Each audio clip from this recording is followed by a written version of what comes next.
Gregory Shepard, an entrepreneur who's built and sold 12 businesses, a recipient of 4 private equity awards, TEDx speaker and Forbes author. This is the Boss Podcast with Gregory Shepard.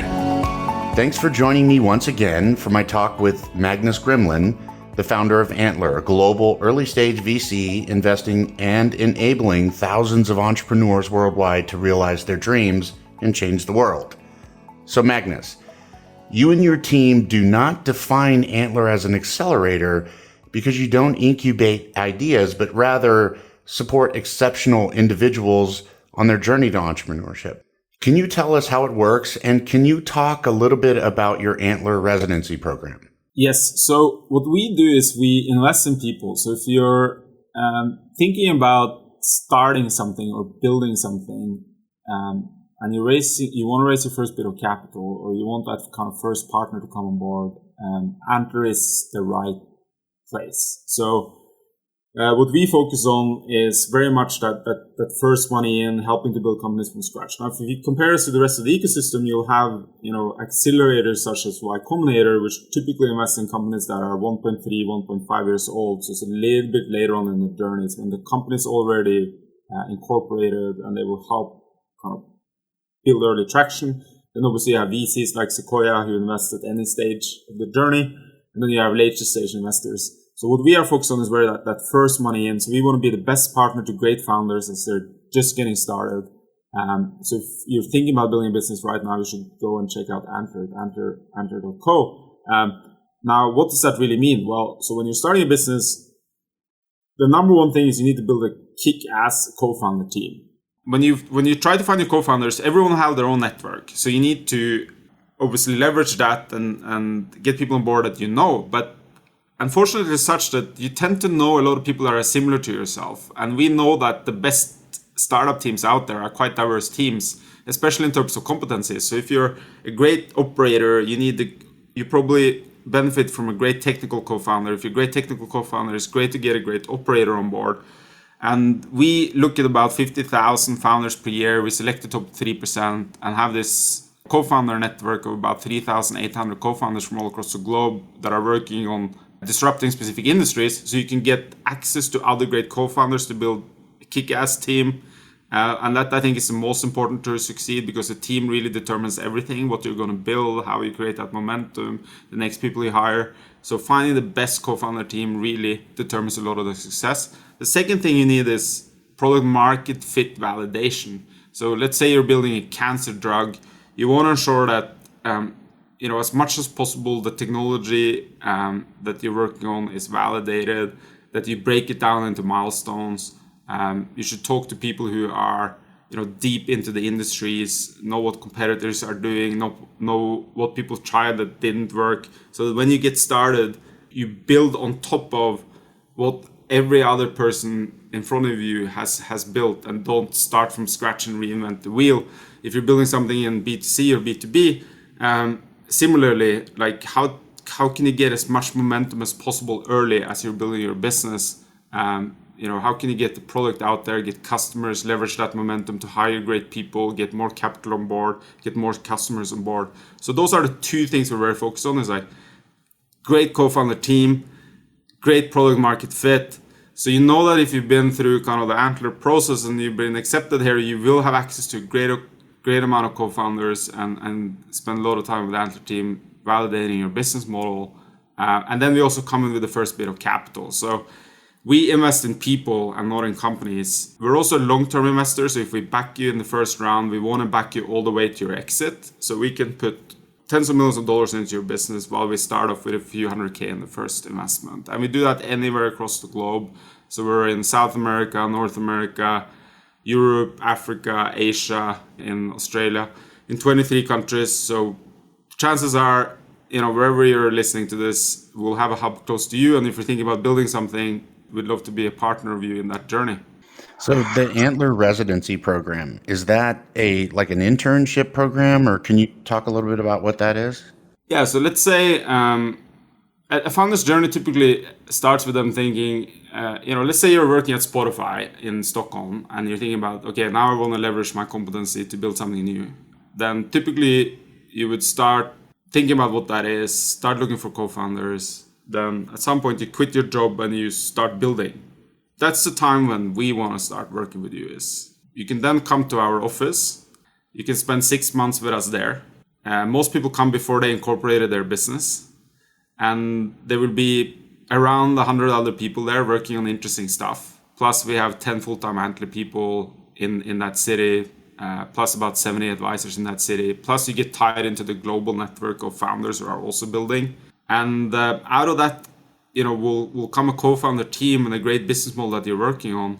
And if you get to that level where you have a great team and you're working on something that really makes sense and you're solving a real problem, we will back you with capital. So that's how that process really works. It's like when you leave your job and you're thinking about building something, you have a free office space. If you don't have, if you need money to pay your rent or living costs and you've been selected into Antler, we will also, you can apply for a grant. So you can also get paid throughout this process, which really helps, I think, democratize the whole entrepreneurship journey, because you can access a similar type network that I was lucky to have after my McKinsey and Harvard career through the network that we built, and it's a true global network.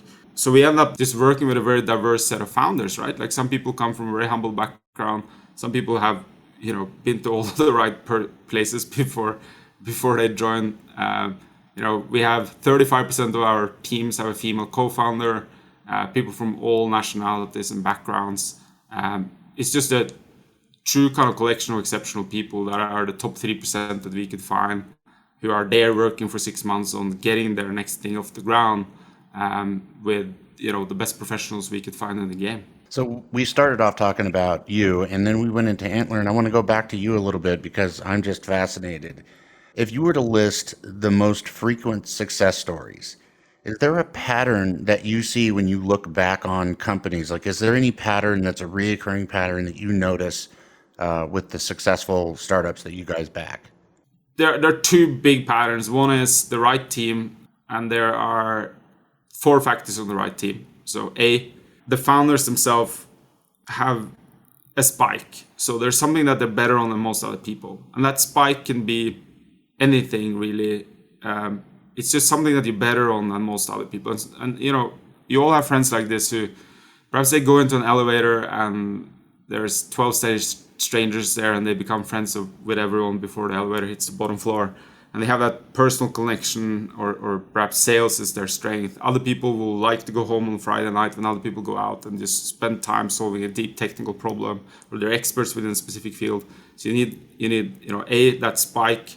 B, you need drive, which is a combination of passion and ambition and the ability to execute. C, you need grit, which is the staying power, right? Like think about Elon Musk and how many times his companies always went bankrupt, or SpaceX blew up all the rockets before they had success. He almost had to mortgage his house. Tesla went bankrupt almost 6 times. A lot of people would have just given up on the way, but he had that staying power, and great founders have staying power. And then you need 2 or 3 of those, right? Like most businesses thrive when you have 2 or 3 quite diverse founders, especially in terms of skill set. So that's A, B, C, D. A being a spike, B being drive, 3 being grit, and then a combination of these people. And then the second thing is you need a team to kind of address a real problem, right? There are a lot of startups out there who are kind of building something because it's kind of cool to be an entrepreneur, or they're building something because they're very excited about that specific technology, or they're building something because they didn't have the kind of opportunity to do something else. We very often see that these companies don't succeed, and I think it's partly why 99% of startups fail. But if they're solving a real problem and they spend real time identifying that this is a real problem, and they spend real time thinking about how technology could solve that problem, combined with an exceptional team, then you will succeed. Then actually the whole startup journey doesn't become very risky. And this is why you see some serial entrepreneurs, they're succeeding again and again and again and again, because they think really hard about putting together an exceptional team. They think really hard about solving a real problem, utilizing a new technology or a new way to solve that problem. It makes perfect sense. As a leader for you, how do you measure your own performance? I mean, we use leading and lagging KPIs and the valuation drivers, et cetera, for the business. And, different project manager software allows you to sort of check performance on your people. How do you measure your own performance? Great question. I do this in two ways. So one is, I believe there are three frames of life that are very important for me. So A is what I'm doing in professionally. B is my family and friends, and C is health, wellness, excitement, adventure. Right. So it's kind of three categories like this, and I think that, and I'm not recommending everyone to do this, but I at least think kind of on these lenses quite long term. So I always have like a 10-year plan. I have a 5-year plan, I have a 1-year plan, I have a 3-month plan, and a 1-month plan. And I want to ensure that what I'm spending my time on this month somehow will get me closer to where I want to be 10 years from now. And I get excited about thinking about that, right? And what those things are kind of different in each bucket, right? So I know what I need to achieve at work. I know what I want to achieve with friends and family and my children. I know what I want to do adventure-wise and how I want to challenge myself this month. But I also know how that is tied into kind of a longer 10-year journey. And that 10-year journey is always it's almost like unachievable in a way, but exciting to think about. So that's one aspect. So I can very kind of clearly see how I'm developing towards that. And the second thing is at work, I'm quite data-driven. So what we do is we try to ensure that we have a mission-driven leadership, myself included. There are 2 or 3 kind of KPIs that everyone should think about as their most important thing to achieve. And we check in on that on a weekly basis. And I do that on myself as well. And there are certain milestones when I hit them that we celebrate. And if we don't, we try to kind of rethink how we can get there faster. One last question I want to ask you, and then I'll give your day back to you. And I really do appreciate you taking the time to talk with us. It's really fantastic for entrepreneurs and investors to hear from people like you that are thought leaders in the industry. As an organization gets larger, there can be a tendency for the institution to damper the inspiration. How do you keep that from happening as the company starts to scale up? I mean, there is this expression that I think Jeff Bezos is most famous for, but I think everyone should think through is like, it's always day 1 or always day 0. I think you need to build an organization as it grows that maintains that type of mindset. The only way to do that is to, I think, talk about it quite consistently. Is the targets are always to a certain extent unachievable, and you're always working on solving kind of new important problems in your journey as a business. So, for example, we obviously now operate across 23 markets. We invest into about 400 new businesses per year. We've been growing pretty large, and we are now, I think, the world's largest venture builder or investor into talent. So we're in a much different position than we were 4 years ago when, we made 13 investments and we only operated in Singapore. But I don't think anyone feels that we are further than 1% on the way on our journey. I think everyone very much feels that we're at the same stage as we were 4 years ago, because we've lifted the ambition. Every quarter we create new OKRs, and the OKRs we create for everyone, both personally and for the whole organization, are almost unachievable. So we're quite happy if we hit 70% of our targets. And by maintaining that way of thinking and always kind of raising the ambition, you always feel you're very early on in that journey.